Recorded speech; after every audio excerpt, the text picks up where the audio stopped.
Late last year, Google introduced the Zero Moment of Truth document. I would recommend you going to the website and having a read of it. In it, they speak of the shopping trends of people and what's going on now. The thing that came out of it was that people have their mobiles beside them as they watch TV and are reading newspapers and magazines, and consequently they are reacting as they see the ads.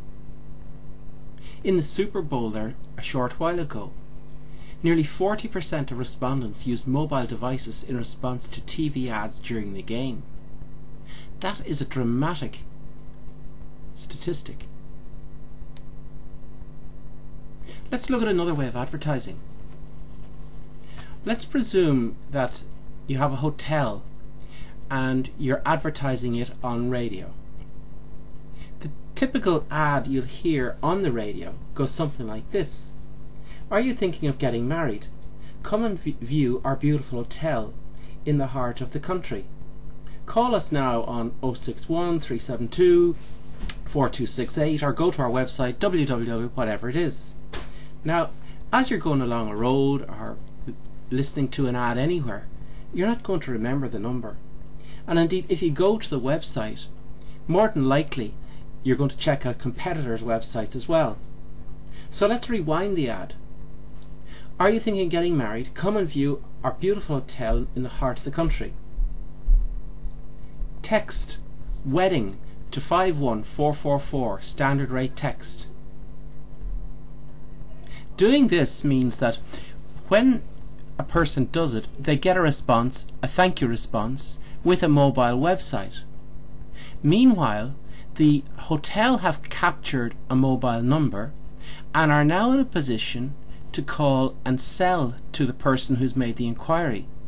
In other words, if this happens after 9 o'clock at night when there's just a part-time receptionist on duty, they're not going to sell it as the marketing manager who comes in on a Monday morning and picks up the phone to those who've made the inquiry.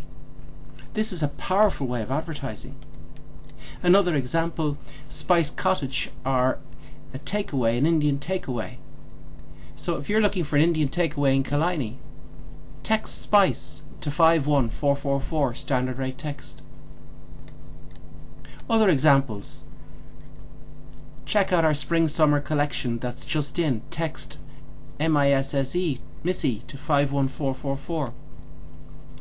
Do you want to buy an aquarium for your reception? Text fish to 51444, standard rate text. Looking for flowers?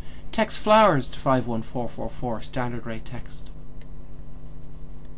And indeed, there's a standard rate text number for the UK as well, 88990.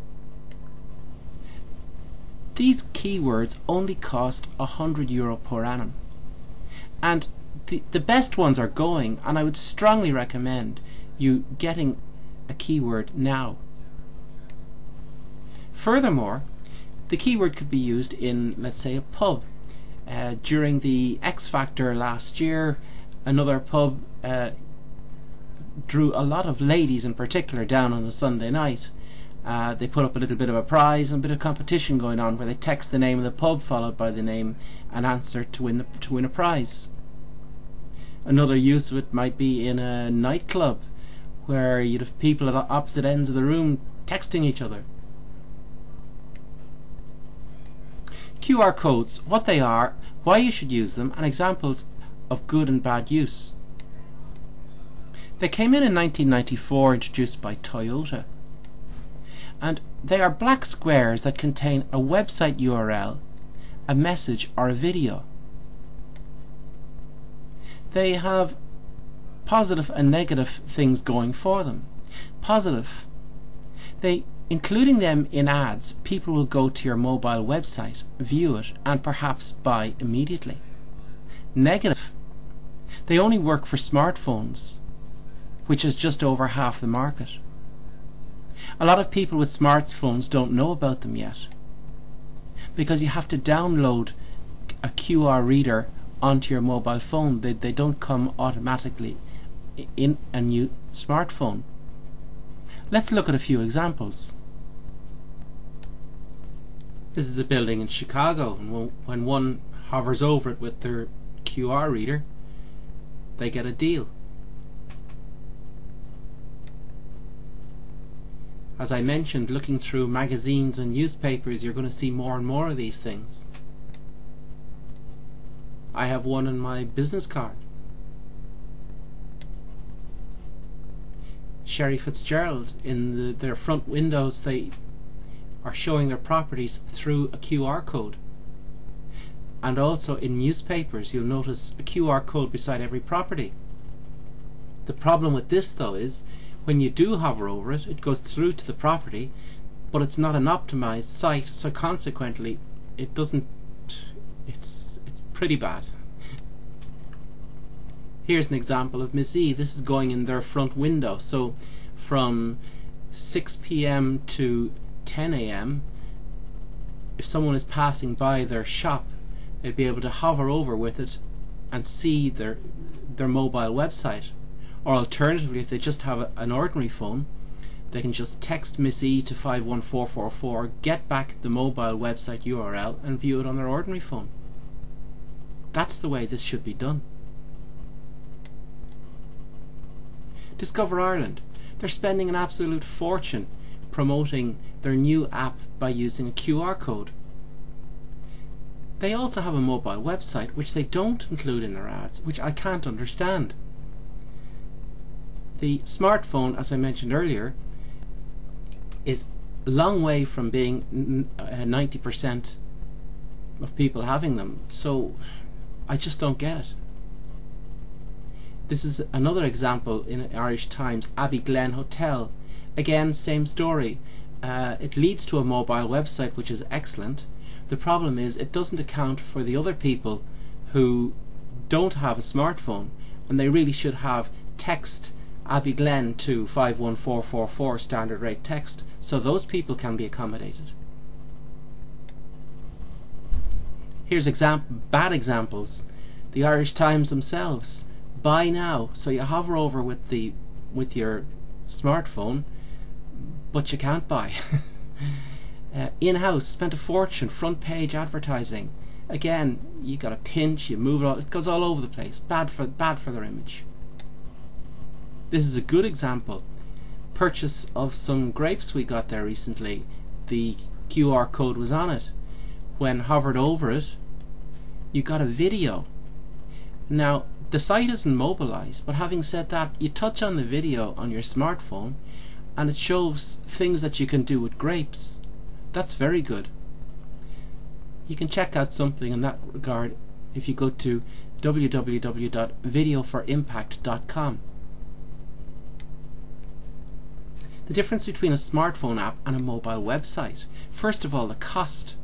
You hear a lot about smartphone apps, but it costs about 8,000 for these things minimum, depending on how far you want to go with it. Accessibility, again, I mentioned, they only work on smartphones. And even at that, if you're developing apps, you've got to develop them for iPhone and a separate one for Android. Again, more cost. Now, it sits on the home screen, which is grand. It's good for the brand awareness. You can easily return to it, but you can also easily delete it. I just want to go back to the Google local place listing again for a moment. I strongly recommend that you optimize your Google Place page. In other words, think of the things that people are likely to key in when looking for your business and Google it. And if you don't come up, then you should do something about it. There's an example of Spice Cottage again, one of my clients, and they need a few reviews to bring them up above Razam, just ahead of them. We've only recently taken on this one, but reviews are one of the aspects that bring it up. There are others. You can have a look at a video I've done there at www.irishlocalbusinesslistings.com. Again, in reviews, you could go back to Fiverr, but I wouldn't recommend it. In fact, it's illegal. This is more the sort of thing you should be doing. A little postcard, point of sale, or when someone is leaving a restaurant, you'd know the right person to contact and ask them would they mind giving you a review. And on the other side of the postcard you could also put something like this, encourage them to go onto your mobile database.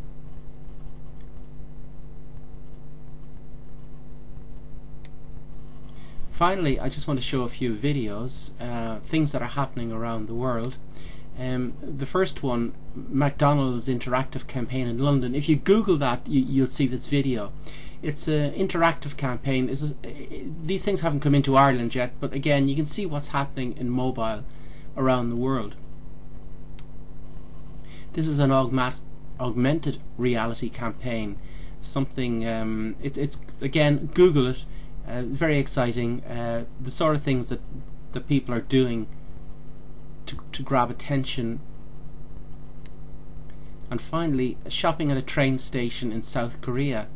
How Tesco came up with something very innovative, and their sales soared arising out of it. So I hope you found the presentation interesting. I'd be happy to meet with anyone at any time or help you with anything. If you'd like to contact me, these are my details.